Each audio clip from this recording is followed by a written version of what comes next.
Is your sense of self something you are given, or is it something you must build, stone by deliberate stone? The world tells you to find your identity as if it were a lost object. The Stoics taught a more powerful truth. You must forge it in the fires of daily discipline. Elevate self-worth, master emotion, Stoic identity, daily discipline, compiled and published by Stoic Dominion. Lesson 1. Foundation of inner self-worth. Imagine a magnificent skyscraper, piercing the clouds. We admire its gleaming facade, its impressive height, its elegant design. But the true source of its strength and stability is something we can never see. Its foundation, sunk deep into the bedrock.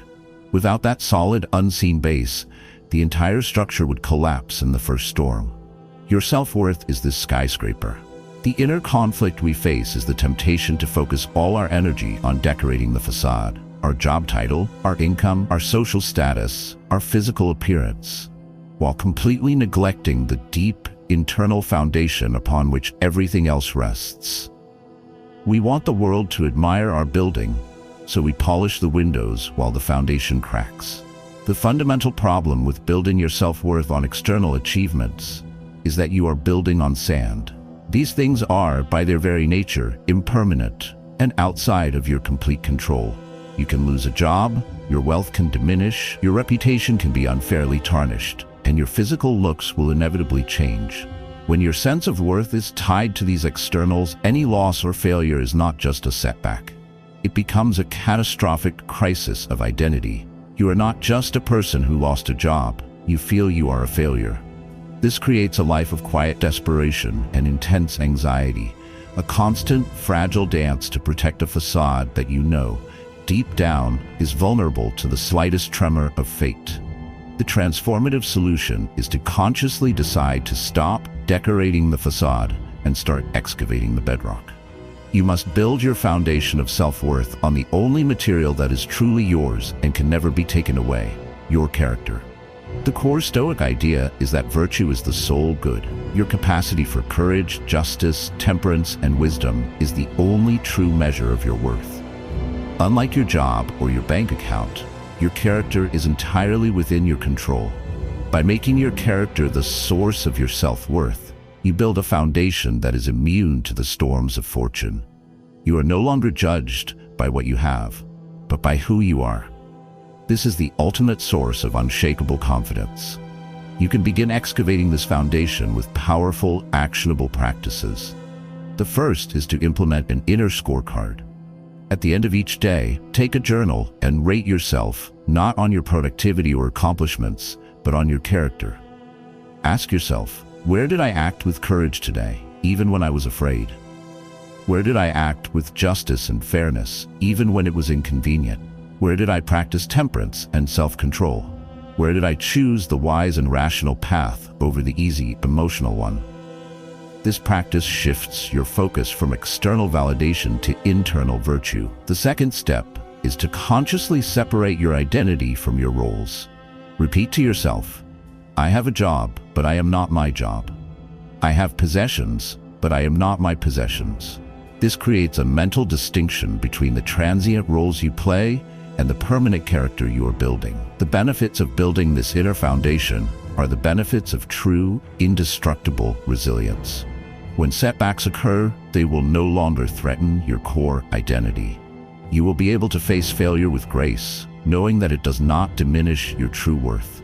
You will move through the world with a quiet, powerful confidence that is not dependent on praise or performance. You will be free from the exhausting anxiety of protecting a fragile, external identity. You will, for the first time, feel truly and unconditionally worthy because you have built your home on solid rock. Your practice exercise is to start your inner scorecard tonight. Write down one instance where you lived up to one of the 4 Stoic virtues. Feel the quiet, solid satisfaction of a day well lived. This unshakable foundation of self-worth is the necessary prerequisite for the next crucial step: learning to detach your ego from the turbulent flow of your emotions. In our next lesson, we will explore this essential skill. If you are ready to build a life on solid ground, subscribe to the Stoic Dominion channel. Lesson 2. Detaching Ego from Emotion. Picture a calm, brilliant scientist observing a volatile chemical reaction inside a sealed glass chamber. The reaction may be explosive, colorful, and chaotic, but the scientist remains outside, protected by the glass, observing, taking notes, and learning. The scientist is not the reaction. The inner conflict we all face is the ego's powerful tendency to shatter this protective glass, to leap into the chamber and fuse with the chemical reaction of our emotions. We don't just feel anger, we say, "I am angry." We don't just experience sadness, we say, "I am sad." Our ego, our sense of I, merges completely with the passing emotional state. The problem with this fusion of ego and emotion is that it makes you a slave to the emotion. When you believe you are your anger, any challenge to the anger feels like a personal attack on you. You defend the emotion as you would defend your own life. This is why arguments escalate so destructively. You are no longer a rational person having a disagreement. You are anger itself, fighting for its own survival. This fusion makes you lose all perspective. The emotion becomes your entire identity in that moment, consuming your rational mind and driving you to say and do things that your true self, the calm scientist, would never choose. It is the root of almost all personal regret. The transformative solution is to rebuild the protective glass. It is the Stoic practice of creating a space of observation between your core self and the passing emotional weather. The core idea is to understand what the I truly is. The Stoics would argue that your true self is not your body, not your reputation, and not even your emotions. Your true self is your hegemonicon, your ruling faculty, your capacity for reason, your power to choose. This is the scientist outside the glass. The emotions are merely the volatile reactions inside the chamber. They are important data, signals to be analyzed, but they are not you. By practicing this detachment, you can feel an emotion fully without letting it define or control you. You can begin to practice this crucial detachment with clear, actionable steps. The first is to change your language. When you feel a strong emotion, practice saying to yourself, "I am observing a feeling of anger arising within me," instead of, "I am angry." This linguistic shift forces a psychological separation. You are positioning yourself as the observer. The second step is to get curious. Instead of being consumed by the emotion, ask it questions as a scientist would. What triggered this feeling? What underlying belief is it connected to? What is this emotion trying to tell me that I need to pay attention to? This transforms the emotion from a terrifying master into a fascinating source of data. The benefits of detaching your ego from your emotions are profound. You will stop being a puppet to your own feelings. You will be able to navigate emotionally charged situations with a level of clarity and calm that will seem almost superhuman to others. The frequency and intensity of negative emotional states will decrease as you stop fueling them with your own identification. You will gain deep self-knowledge by analyzing the data your emotions provide, instead of just being swept away by them. You will feel a new sense of control and inner peace, knowing that no matter how wild the chemical reaction gets, the calm scientist is always safe and in charge. Your practice is to catch yourself one time today when you feel a strong emotion.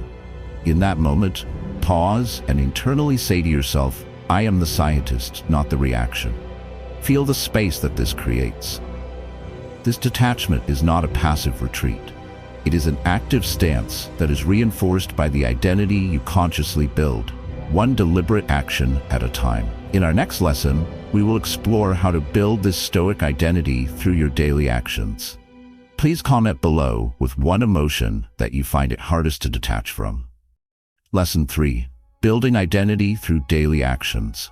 Imagine a master stonemason building a great cathedral wall. The final wall is a testament to strength and permanence, but it was not created in a single grand gesture. It was built by the patient, precise, and repeated laying of one single stone upon another, day after day, year after year. Each stone is a daily action. The wall is your identity. The inner conflict we face is the belief that our identity is a static thing we must find or discover, or that it is defined by rare, dramatic moments of choice, a single act of heroism, or one great achievement. We wait for a crisis to prove our courage, or for a grand opportunity to demonstrate our brilliance. The problem with this mindset is that it leads to passivity and inaction in our daily lives.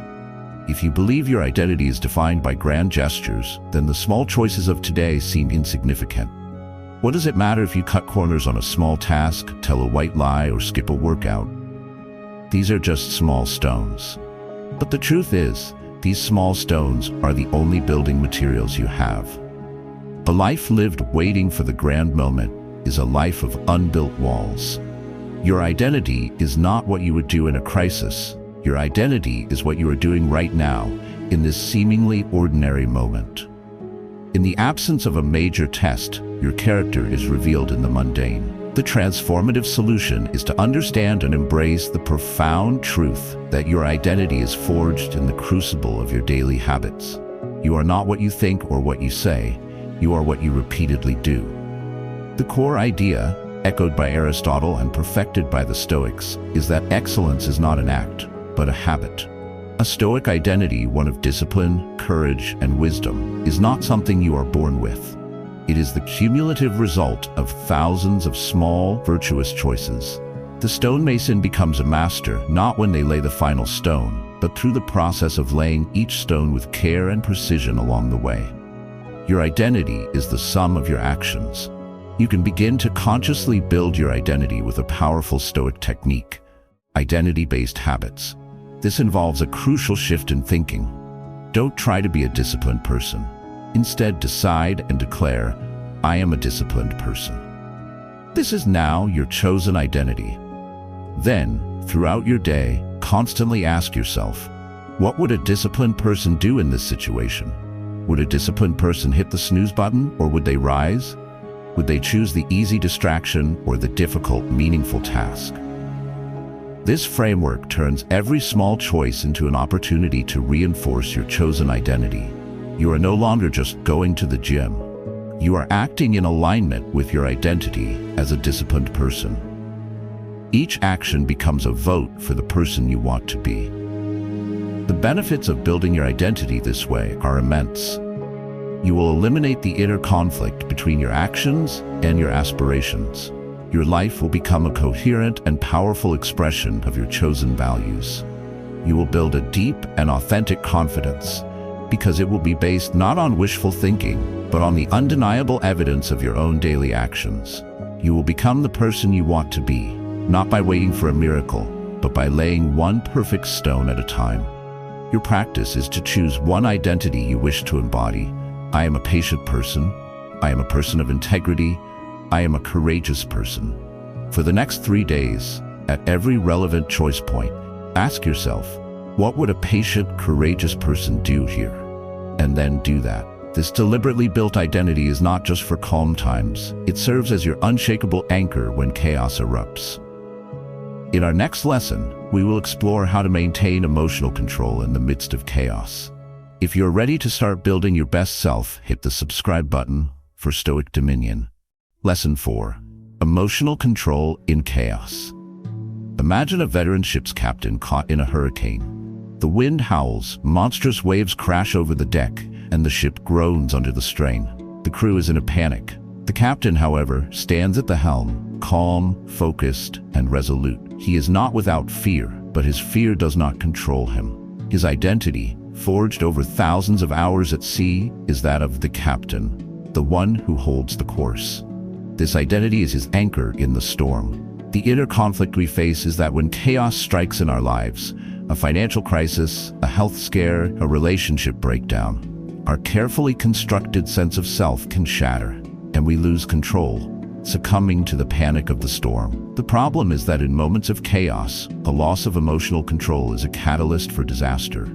Panic leads to poor decision-making. One mistake born from fear leads to another, bigger mistake. A financial worry can lead to a panic selling of assets at the worst possible time. A health concern can lead to obsessive, anxiety-fueled searching online that only amplifies the fear. In chaos, your emotional reaction is the accelerant on the fire. It takes a difficult situation and makes it exponentially worse. Without an internal anchor, you become a victim of the storm, tossed about with no agency, making the shipwreck of your circumstances far more likely. The transformative solution is to use your chosen, deliberately built identity as your anchor in the storm. When chaos erupts, you must consciously activate the identity you have been forging through your daily actions. The core Stoic idea is that hardship is the ultimate test of our philosophy. The Stoics welcomed difficult moments as opportunities to practice their virtues, to prove their training. Chaos is the forge where your character is tempered. By consciously choosing to embody your chosen identity, I am a calm and rational person. I am a courageous person who faces challenges head-on. You provide your mind with a clear directive, a focal point amidst the swirling chaos. Your identity becomes the captain at the helm of your mind. You can practice this skill with two powerful mental techniques.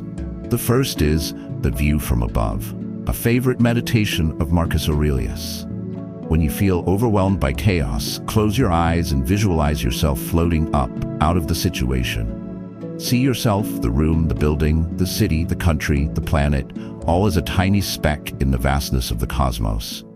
See your huge problem as a minuscule event in the grand sweep of time. This practice instantly shatters a panicked perspective and restores a sense of calm objectivity. The second technique is to ask the virtuous question. In the midst of the storm, ask yourself, what would a person of great courage do right now? What would a person of great wisdom do? This immediately shifts your focus from the problem to the virtuous response, activating your highest self. The benefits of mastering emotional control in chaos are the benefits of becoming truly anti-fragile, not just surviving storms, but becoming stronger because of them. You will develop an unshakable confidence in your ability to handle whatever life throws at you. People will be drawn to your strength, seeing you as a source of stability and leadership when it matters most. You will turn life's greatest challenges into your greatest opportunities for growth. You will navigate the hurricanes of life not as a terrified passenger, but as the calm and capable captain of your own ship. Your practice is to think of a current or recent chaotic situation in your life. Take 5 minutes to perform the view from above meditation and feel your perspective shift. To maintain this level of control, especially in chaos, your daily actions and habits must be in perfect harmony with your core values. In our next lesson, we will learn how to align our habits with Stoic values. Share this video with someone who is navigating their own storm. Lesson 5. Aligning habits with Stoic values. Imagine a powerful river flowing towards the sea. Its immense force is contained and directed by strong, well-defined banks. The banks do not create the river's power, but they give it direction and purpose, allowing it to carve canyons and nourish landscapes. Without these banks, the river would become a sprawling, stagnant swamp. Your Stoic values are the banks. Your daily habits are the powerful current of the river. The inner conflict we experience is a life of inner dissonance, where we profess to hold noble values, but our daily habits flow in the opposite direction. We value health while eating poorly. We value honesty while telling small white lies. We value wisdom while consuming mindless entertainment. This misalignment between our stated values and our actual habits is a deeply corrosive problem. It creates a constant, low-grade inner conflict. You feel like a hypocrite to yourself, the one person you can never lie to. This cognitive dissonance erodes your self-worth and self-trust from the inside out. How can you trust yourself to do the big things right when you consistently fail to do the small things you've committed to? This lack of coherence weakens your entire character structure. Your life, instead of being a powerful, directed river, becomes a stagnant swamp of contradiction and quiet self-loathing. You cannot build a Stoic identity on a foundation of misaligned actions. The transformative solution is to become a conscious engineer of your own river. It is the systematic process of auditing your daily habits and deliberately aligning them with your chosen Stoic values. The goal is to live a coherent life where your thoughts, your values, and your actions are all in perfect harmony. The 4 cardinal Stoic virtues provide the perfect framework: wisdom, rational thinking, clarity, justice, fairness, integrity, courage, facing challenges, resilience, and temperance, self-control, discipline. When your daily habits become the living expression of these virtues, your life gains an immense and directed power. You can begin this alignment process with a practical exercise, the virtue audit. Take a piece of paper and create 4 columns, one for each Stoic virtue. For the next 3 days, simply observe your own behavior. At the end of each day, list your major habits and actions under the virtue they either supported or undermined. Be brutally honest. Does your habit of scrolling social media support wisdom or undermine it? Does your habit of avoiding a difficult conversation support courage or undermine it? This audit will give you a clear, undeniable picture of where your river is breaking its banks. The second step is to choose one undermining habit and create a virtue-aligned replacement. Don't try to change everything at once. Start with one. The benefits of aligning your habits with your values are the benefits of a truly integrated and powerful life.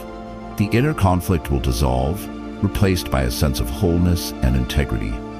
Your self-respect will soar because you will have the daily evidence that you are living as the person you claim to be. Your willpower and discipline will grow stronger as each aligned habit reinforces the others. Your life will transform from a swamp of confusion into a powerful, purpose-driven river, carving a meaningful path through the landscape of your existence. Your practice is to perform the virtue audit for just one day. Identify one habit that is out of alignment and decide on one small, positive replacement to practice for the rest of the week. This deep alignment between your inner values and outer actions results in a unique combination of quiet strength and loud discipline. In our next lesson, we will explore this powerful dynamic. Like this video if you are ready to live a more coherent life. Lesson 6: Quiet Strength, Loud Discipline. Imagine the deep, silent fire at the heart of a blacksmith's forge. Its power is not in its crackling noise, but in its intense, quiet, and consistent heat. This silent heat is capable of shaping raw iron into a tempered steel blade. This is the nature of quiet strength. Now imagine the blacksmith's hammer. Its blows are loud, rhythmic, and unmistakable. Each strike is a clear, audible testament to the work being done. This is the nature of loud discipline. The inner conflict we face is the belief that strength must be loud and discipline must be a quiet, grim, joyless affair. We get it backwards. The problem with this misconception is that it makes both strength and discipline unsustainable. When we think we have to perform our strength loudly, boasting, dominating, being aggressive, we reveal insecurity and exhaust ourselves. When we see discipline as a grim, silent punishment, a joyless duty to be endured, we set ourselves up for failure. No one can sustain a practice that they perceive as a constant, joyless struggle. We eventually rebel against our own harsh inner taskmaster, breaking our discipline and further eroding our self-respect in a vicious cycle. The transformative solution is to flip the script entirely. Embrace a quiet strength and a loud discipline. The core idea is to let your strength be internal, humble, and self-evident, like the quiet heat of the forge. It needs no announcement. Your character is your strength. Conversely, let your discipline be loud. Not in a boastful way, but in a way that is clear, undeniable, and a visible testament to your values. Your discipline is your values made manifest in the world. The Stoics saw discipline not as restriction, but as the joyful expression of reason and the path to true freedom, freedom from slavery to impulse and passion. Your loud discipline is the sound of your hammer shaping the steel of your own character. You can cultivate this powerful dynamic with a shift in mindset and practice. First, practice quiet strength by refusing to defend or announce your capabilities. Let your actions and your results be your only argument.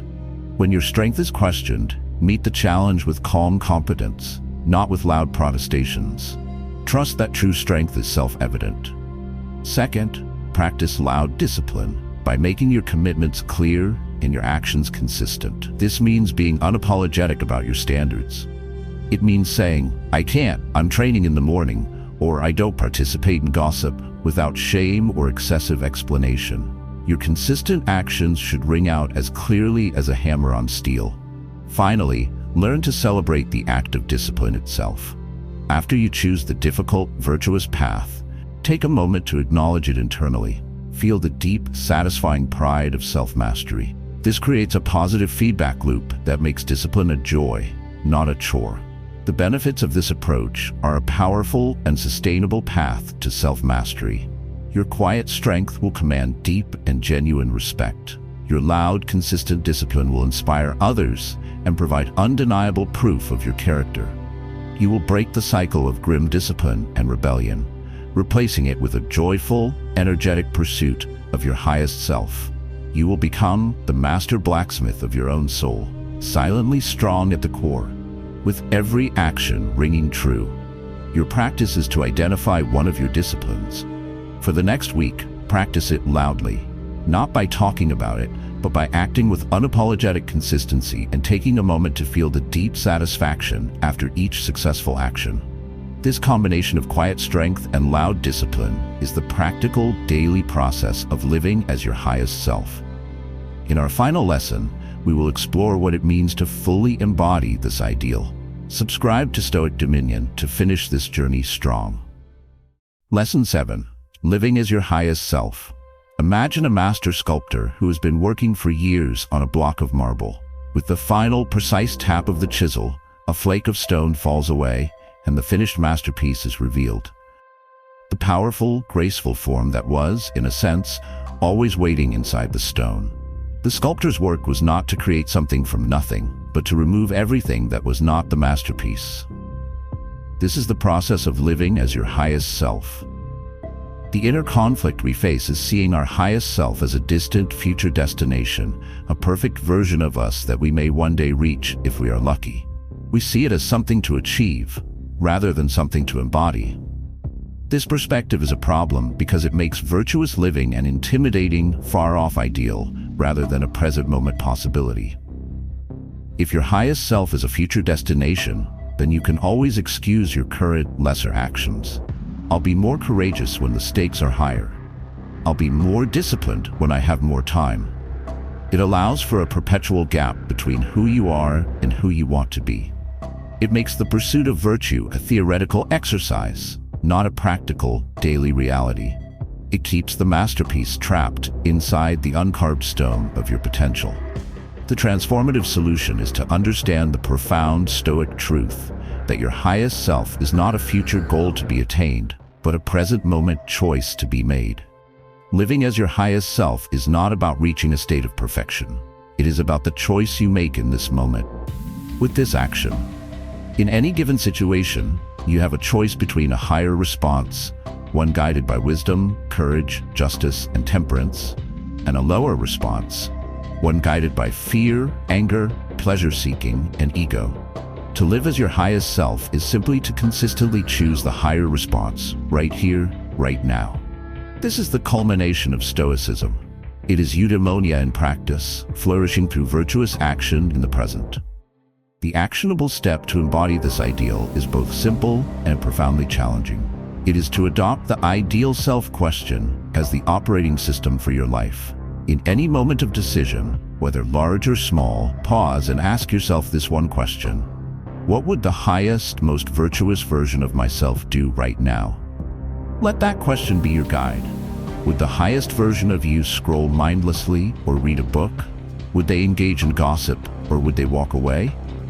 Would they tell a small lie for convenience or would they choose the difficult truth? The answer is almost always immediately clear. Your task is not to debate the answer, but to simply, humbly, and courageously act on it. That single action in that moment is you living as your highest self. The benefit of this practice is the most profound of all. You close the gap between your actions and your aspirations. You become, in reality, the person you have always hoped to be. This brings a sense of inner peace, wholeness, and deep, authentic self-respect that is the ultimate goal of all Stoic practice. You are no longer striving to become someone in the future. You are busy being that person today. You are the sculptor, and with every virtuous choice, you are chipping away one more piece of excess stone, revealing more of the masterpiece within. Your final practice is to take this question into your life, starting now. For the rest of today, at every significant choice point, ask yourself, what would the highest version of myself do? And then, do that. You have journeyed through the 7 stages of elevating your self-worth and mastering your emotions. From building your foundation on character to living as your highest self in each moment. This is the Stoic path to an unshakable identity, forged in the fires of daily discipline. Thank you for your time and your commitment with Stoic Dominion. If this journey has provided you with value, please support our mission by liking this video, commenting with your own insights, and subscribing for more explorations into the heart of Stoic wisdom.